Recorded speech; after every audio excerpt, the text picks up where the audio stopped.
and a very warm welcome. If you're seeing this, you made it here at the very beginning. You are the heartbeat of Froh Collective right now, and I can't thank you enough for joining me at the starting line. I'm so glad you're here. If we haven't met yet, my name is Erns Wall, and if you're wondering what Froh means, it is the German word for happy or joyful. But I want to be clear right from the start. When I talk about joy, I am not talking about something fluffy. I am not talking about toxic positivity or just thinking happy thoughts. In the world of design and the world of biology, joy is a structure. It is a tangible, measurable state of being. It requires a foundation of safety. It requires walls that offer comfort. It requires windows that let in the right spectrum of light at the right time of day. We live in a world that is obsessed with aesthetics. We scroll through infinite photos of beautiful beige living rooms, but rarely do we ask, was this room designed for joy, or is it just designed for a photograph? I believe we are starving for warmth and texture. We are starving for inviting, gentle places. And I believe that joy, Froh, should be as accessible as tap water or electricity. Right now, the grid is a little spotty, but I'm here to fix that. That's what we're doing here together today, right now, so that I can tell you exactly who I am, why I am the person to build this grid, and how, with your help, we are going to democratize the science of sanctuary. Now, I have to be honest with you. Historically, I'm not someone who chases the spotlight, and I've never had a desire to be an influencer. I don't particularly love being the center of attention in a social setting, and in fact, I do have an anxiety disorder that makes it difficult for me to feel too exposed, and I tend to require a lot of downtime to re-energize after particularly intense work or social periods. You see, my background isn't in social media. My background is in the hectic world of commercial interior design. I hold a master's degree in interior design from the University of Manitoba's Faculty of Architecture. I am NCIDQ certified, which stands for the National Council for Interior Design Qualification, and it's the highest standard of qualification for interior designers both in North America and around the globe. Another very proud accomplishment of mine is that I am well-accredited professional and the first designer in Manitoba to receive that accreditation when I passed my exams in 2020. I have received major awards in design, including a gold award for the renovation of the firm I work for's head office in Winnipeg. When I worked at that location just after finishing graduate school, it was one of my first projects, and I can't believe we executed it to a standard that was so well recognized.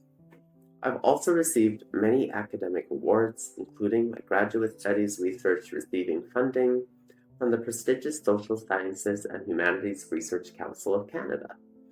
I was also the recipient of the University of Manitoba's Graduate Fellowship and the Manitoba Graduate Scholarship, among a collection of other Faculty of Architecture and Department of Interior Design specific awards.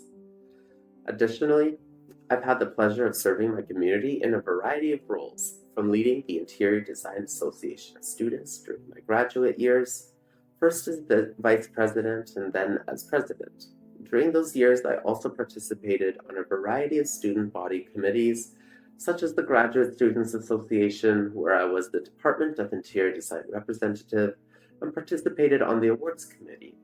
I was also on the Faculty of Architecture's Technology Fee Committee, which assesses students' current and future technology needs and allocates money that was collected as part of tuition to go towards improving the technology resources available to students.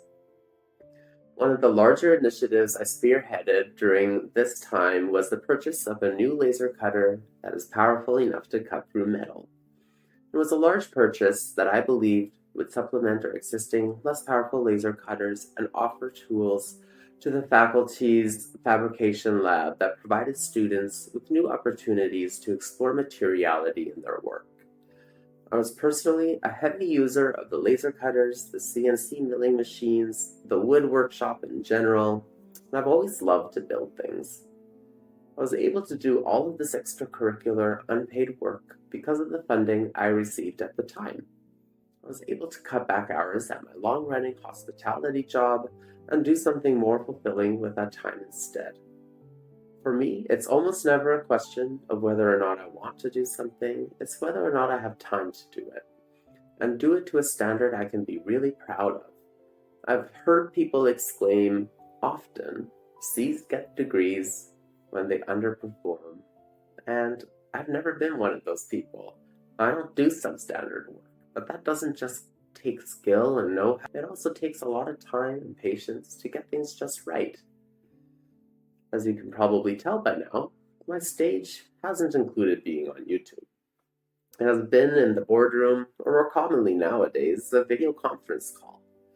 Picture a room filled with 20 people, executives from major corporations, representatives from government ministries, engineers, contractors, architects, tradespeople, building owners, and any other number of experts and specialists that may be part of a project's team depending on the complexity of that project.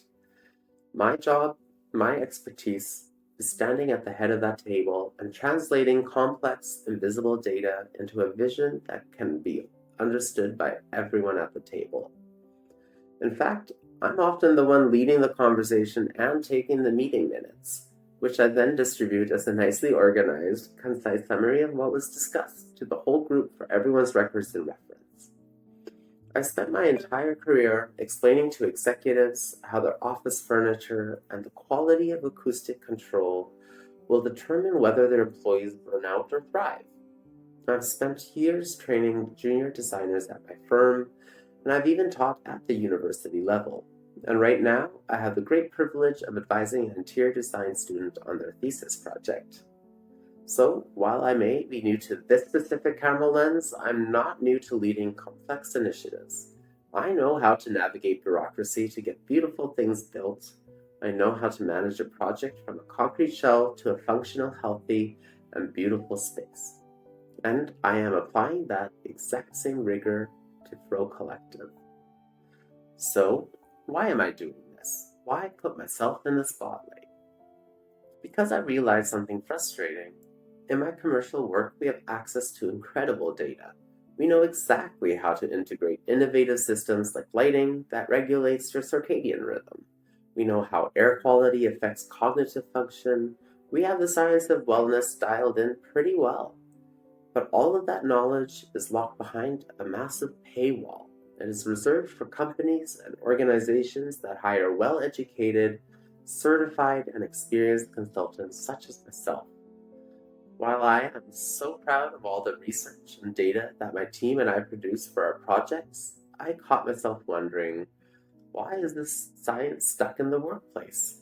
Why isn't this in our living rooms? Why isn't this in our bedrooms where we actually heal? The mission of Froh Collective is to tear down that paywall. I want to democratize the science. I want to hand you the blueprints. I want to empower you to be the architect of your own well-being. I want to utilize my evidence-based interior design expertise to help you construct a more joyful interior.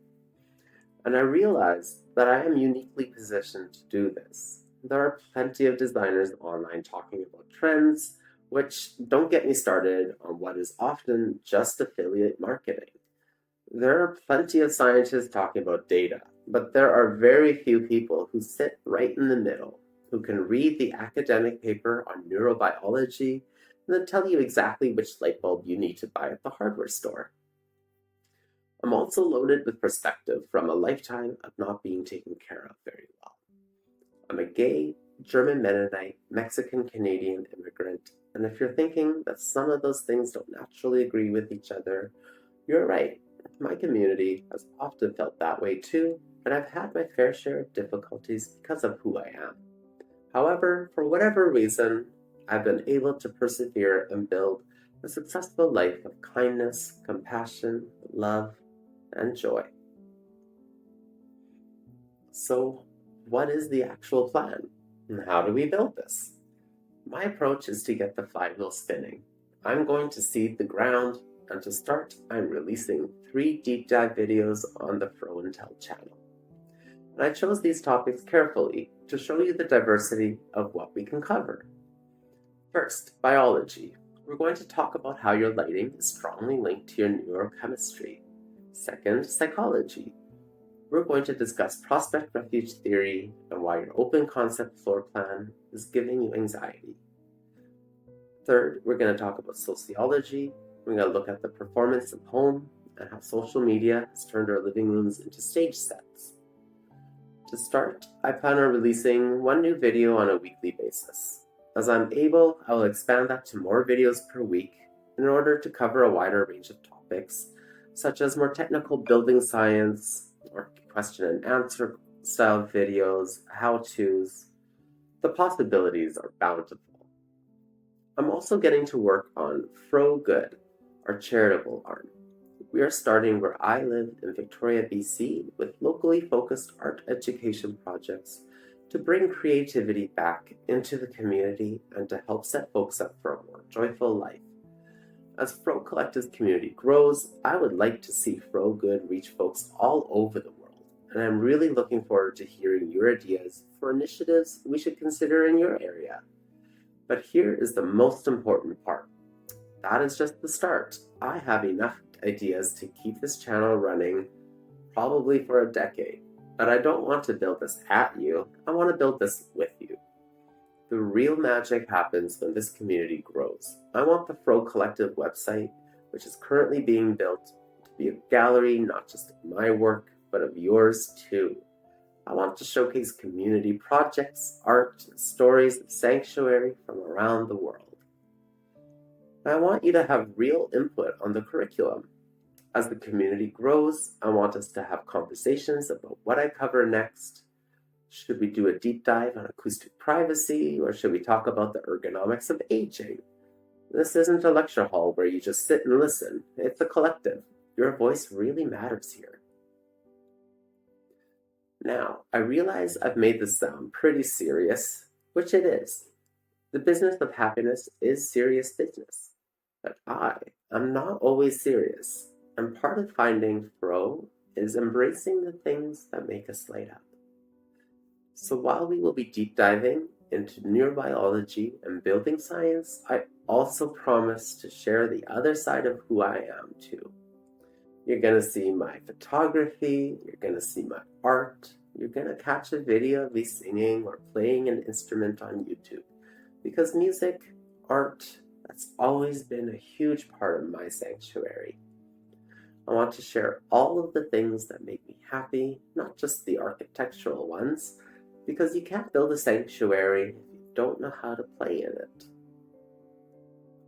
Now, I promised you transparency.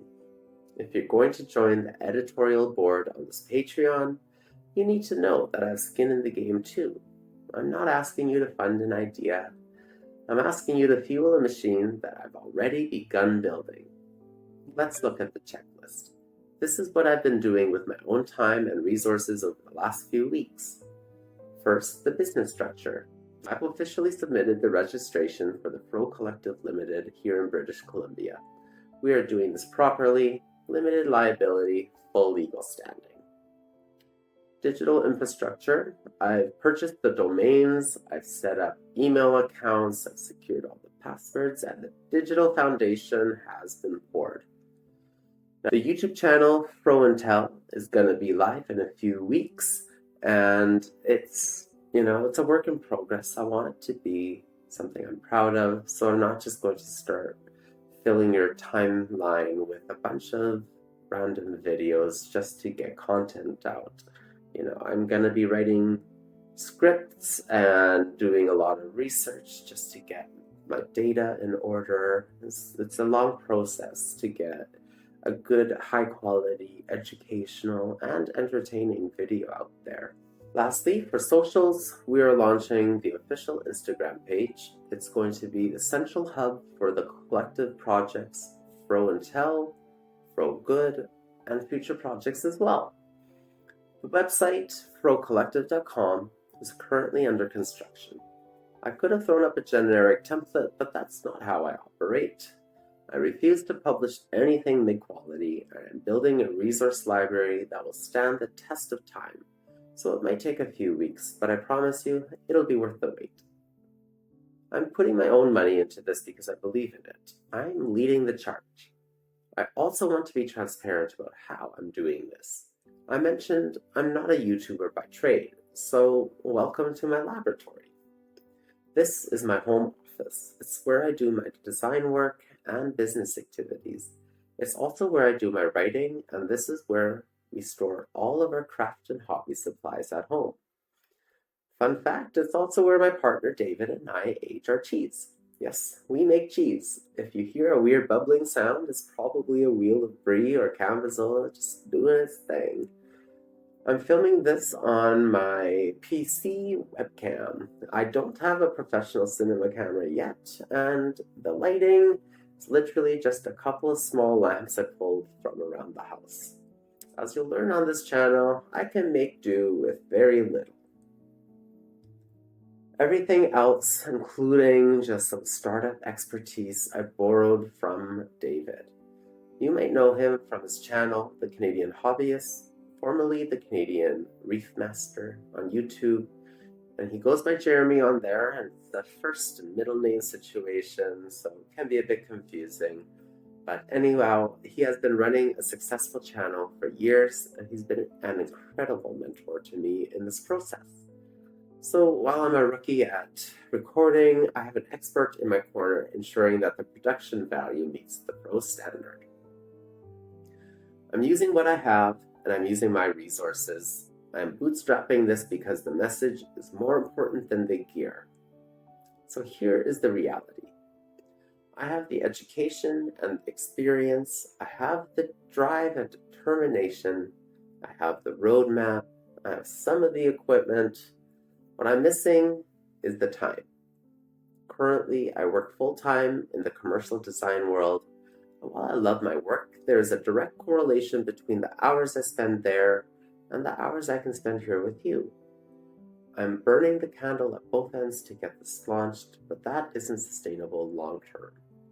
And it certainly isn't Froh. That is why this Patreon exists. I'm not asking for charity, I'm asking for partners. Every dollar pledged to this Patreon goes directly into the Time Buyback Fund, with the exception of a portion which goes to Froh Good, which you'll find to be standard practice around here. You aren't just buying content, you're helping me buy back time from my day job. You're helping me clear the site so we can build this properly.